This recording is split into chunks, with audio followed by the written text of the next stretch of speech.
I'm just gonna say to Paulo Cruzada, why can't you just move on about US election and don't be such an stupidity, an asshole, or son of a bitch, sorry for my word. You know, Paulo Cruzada, move on about US election. Past is past, dude.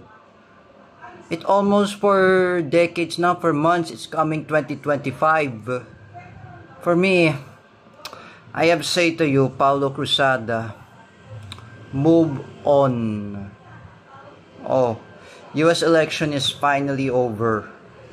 We have to move on. Because, for me, like I said before, look at Arnel Guerrero Castillo, best pills. Oh, he learns how to move on about US election. Kamala Harris have been lost. Oh, he accepted it. Oh, even Gina Sejo, Jeffrey Sejo, G. Macasandil, Buddy Castro, Teacher